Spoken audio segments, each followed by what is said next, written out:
내년도 도쿄올림픽에서 일본 측이 우길기 응원을 허용해서 파문이 일고 있습니다. 일본의 주장은 이렇습니다. 우길기는 일본 내는 물론 각종 국제대회에서도 큰 문제 없이 사용이 되고 있다. 그리고 어떤 정치적 의도를 담고 있지 않아서 금지 품목이 아니다. 이렇게 이야기를 하고 있는데 과연 그럴까요? 자, 우길기가 뭔지부터 알아보겠습니다. 일장기의 태양 부분에 퍼져서 나가는 햇살을 형상화한 건데 지난 1870년 처음 일본 육군의 깃발로 사용되기 시작했고요. 또 해군도 뒤이어서 사용을 했습니다. 태평양 전쟁 등 일본의 침략 전쟁에서 이 깃발이 전면에 등장하는 경우가 굉장히 많은 이유입니다.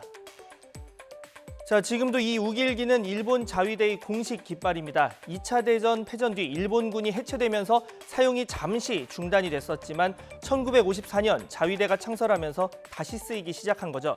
특히 해상자위대 같은 경우는 과거 일본 제국 시절 우길기와 똑같은 디자인을 쓰고 있습니다. 자, 반면 독일은 나치의 상징이죠. 하켄크로이츠를 엄격히 금지하고 있습니다. 아예 반나치법까지 제정을 했는데요. 반면 일본은 우길기 문양이 맥주나 티셔츠 등 다양한 상품의 디자인에 사용이 되고 있습니다. 자, 왜 이런 차이가 있을까요? 두 가지 이유를 들 수 있는데요.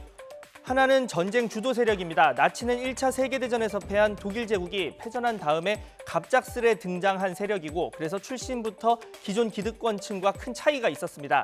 이건 다 나치가 한 일이야. 이렇게 책임을 묻기가 수월한 측면이 있었죠. 반면 일본은 과거 기득권층이 그대로 침략 전쟁을 수행했습니다. 강대국이 직접 피해 당사자였던 독일과 달리 또 일본은 대부분 당시 우리나라와 같은 약소국이 침략 피해자였고 전범 처벌도 약했습니다. 연합국도 그런 부분에서 많이 관여를 하지 않았기 때문에요. 그대로 남아버려가지고 마치 문제가 없는 것처럼 퍼져 있는 것뿐이라고 할 수가 있습니다. 전후 처리에서 연합국이 일본에 신경을 많이 쓰지 않았던 결과. 자, 그러다 보니까 일본인의 인식도 피해국과 차이가 있습니다. 나치를 상징하는 하켄크로이츠와 달리 많은 일본인은 우길기를 제국주의의 상징으로 보고 있지 않은 건데요. 근하신년, 행운의 상징으로 사용을 하는데 얼마 전 네이버가 지분 대부분을 보유한 일본 국민 메신저죠. 라인이 우길기 근하신년 이모티콘을 판매한 것도 이런 맥락이라고 볼 수가 있습니다. 침략 피해국들의 인식과는 아주 다른데 심지어 국내에서도 버젓이 우길기 디자인 상품이 팔리고 있습니다. 문제점을 알고는 있지만 판매되어 있는 상황을 제대로 걸러내지 못했다라는 겁니다. 우길기가 더 이상 사용되지 못하도록 할 수 있는 그런 감수 작업을 더욱더 강화하는 것이.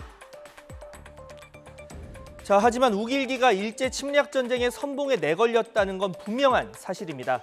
외교부와 정치권에서도 우길기 응원이 시정되도록 적극 대응한다는 계획입니다. 중국이나 과거 침략 피해 아시아 국가들이 있지 않습니까? 국제적 연대를 이제 모색을 하면은 효과가 있을 것 같고요. 이것만으로는 안 되고 IOC 위원들에게 이 우길기의 정치적 심각한 문제를 알려야 됩니다. 다만 일본의 국제사회 영향력이 크고 또 일본으로부터 직접적 피해가 없는 서구권이 우길기의 심각성을 상대적으로 덜 느끼는 상황에서 단기간 이 문제가 해결되기는 어렵다는 관측도 나오고 있습니다.